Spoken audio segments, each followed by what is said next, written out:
Hello दोस्तों, welcome to my channel study for fun. और आज हम लोग पढ़ने जा रहे हैं criteria for CPU scheduling algorithm. तो हमने देखा कि सीपीयू शेड्यूलिंग में हम लोग प्रोसेस को शेड्यूल करते हैं, लेकिन उस शेड्यूल करने के लिए प्रोसेसेस को हमें डिफरेंट एल्गोरिदम को फॉलो करना होता है। जैसे राउंड रॉबिन हो गया, उसके बाद फर्स्ट कम फर्स्ट सर्व हो गया, शॉर्टेस्ट जॉब फर्स्ट हो गया, शॉर्टेस्ट टाइम रिमेनिंग फर्स्ट हो गया। तो डिफरेंट एल्गोरिदम हैं शेड्यूल करने के लिए। तो वो एल्गोरिदम का कुछ ना कुछ क्राइटेरिया होता है जिसके बेसिस पे हम लोग उसे जज करते हैं। तो वो क्राइटेरिया क्या होता है? हमारा average response time, average waiting time, CPU utilisation and throughput. Average response time क्या हुआ? तो एवरेज रिस्पांस टाइम क्या होता है? बेसिकली कि एक प्रोसेस रेडी स्टेट में आया, उसको पहली बार सीपीयू मिलने में जो टाइम लगता है, मतलब बिटवीन जितना टाइम लगता है, वो रिसोर्स वो रेडी स्टेट में आया, उसके बाद से टाइम स्टार्ट हो गया। और उसके बाद जो पहला सबसे पहली बार उसे सीपीयू मिला तो टाइम स्टॉप हो गया। तो स्टार्ट और स्टॉप का जो टाइम होता है वो हमारा कहलाता है रिस्पांस टाइम। तो अगर बहुत सारे प्रोसेसेस हैं और सबको एक एक करके सीपीयू मिलना है, लेकिन अगर मान ले दो केस हो सकता है। एक केस हो कि प्रोसेस आ रही है, ठीक है, प्रोसेस आ रही है और उसे सीपीयू मिल रहा है।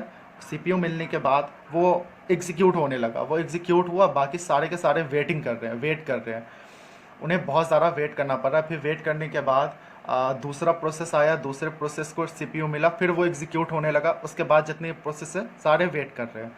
तो यहाँ पे एवरेज रिस्पांस टाइम हमारा ऑब्वियसली बहुत ज़्यादा हो जाएगा कि एक एक प्रोसेस को रिस्पांस करने के लिए सीपीयू बहुत टाइम ले रहा है। तो ऐसे प्रोसेसिंग नहीं होती है और ना ही लोग ऐसा पसंद करेंगे। जैसे आप मान लें इंस्टाग्राम अभी यूज़ करते हैं और कभी आपका नेट नहीं चल रहा है, तो क्या होता है?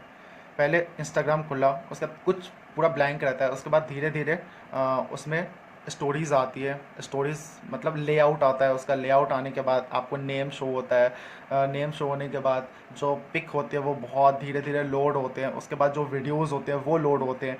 तो यहाँ क्या है, एवरेज रिस्पॉन्स टाइम हमारा कम है, मतलब रिस्पॉन्स टाइम हमारा कम है। जैसे ही हम लोग अंदर आए वैसे ही हमें धीरे धीरे कुछ ना कुछ दिख रहा है। ऐसा तो नहीं है ना कि जैसे हम लोगों ने इंस्टाग्राम ओपन किया, हमें 20 मिनट का बफर मिला, उसके बाद उस बफर टाइम के बाद हमें सारा चीज़ इंस्टाग्राम का अचानक से दिख गया, पिक भी दिख रहा है, वीडियो भी दिख गया। तो ऐसा नहीं होता है, किसी को भी ये पसंद नहीं आएगा कि हमें 20 मिनट का बफर टाइम ले और उसके बफर टाइम दे, उसके बाद हर चीज़ दिखे। हम लोग चाहते हैं जैसे ही कुछ कुछ ही सही, लेकिन हमें दिखता रहे। तो वो होता है कि एवरेज रिस्पांस टाइम कम होना। जितना कम एवरेज रिस्पांस टाइम होगा उतना जल्दी जल्दी प्रोसेसेस को टाइम मिलता रहेगा और उतने जल्दी जल्दी प्रोसेस एग्जीक्यूट होते रहेंगे। तो कोई भी एल्गोरिदम चाहता है कि उसका एवरेज रिस्पांस टाइम हमेशा कम रहे। और इसी तरीके से सेम है average waiting time. Average waiting time भी यही हुआ कि उसको वेट ना करना पड़े। एक प्रोसेस है, एक प्रोसेस एग्जीक्यूट हो रहा है, लेकिन बाकी प्रोसेसेस को तो सीपीयू मिल ही नहीं रहा है, तो उनको तो वेट करना पड़ रहा है। तो इन टाइम के लिए क्या होता है कि उनको बहुत ज़्यादा वेट करना पड़ जाता है। तो कभी कभी कुछ प्रोसेस होते हैं जो स्टारवेशन में चले जाते हैं। तो स्टारवेशन का कंसेप्ट मैं आपको बाद में बताऊंगा। आप अभी इतना देखें कि वेटिंग टाइम जितना कम होगा, वेटिंग टाइम जितना कम होगा उतना एक एल्गोरिदम अच्छा काम करेगा। फिर सीपीयू यूटिलाइजेशन। सीपीयू यूटिलाइजेशन क्या होता है कि मैक्सिमम यूटिलाइजेशन हम करवाएं सीपीयू से, तो वो बेहतर होना चाहिए कि ज़्यादा से ज़्यादा टाइम सीपीयू हमारा बिजी है किसी काम को करने में, तो उतने टाइम के लिए हमारा प्रोसेस तो ज़्यादा से ज़्यादा एग्जीक्यूट होगा ना। तो सीपीयू यूटिलाइजेशन हमारा मैक्सिमम होना चाहिए। फिर थ्रूपुट। थ्रूपुट क्या होता है कि number of process system can execute in a period of time या इन ए इंटरवल ऑफ टाइम।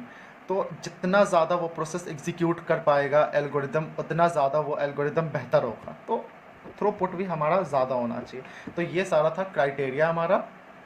अब मैं आपसे मिलूंगा अगली वीडियो में जहां हम लोग एल्गोरिदम्स को डिस्कस करेंगे। उससे पहले अगर टाइम मिला हमारे पास तो स्टारवेशन का कंसेप्ट मैं आपको बताने की कोशिश करूंगा। तो तब तक के लिए पढ़ाई करें और फिर मिलूंगा आपसे अगले वीडियो में। Bye and thank you.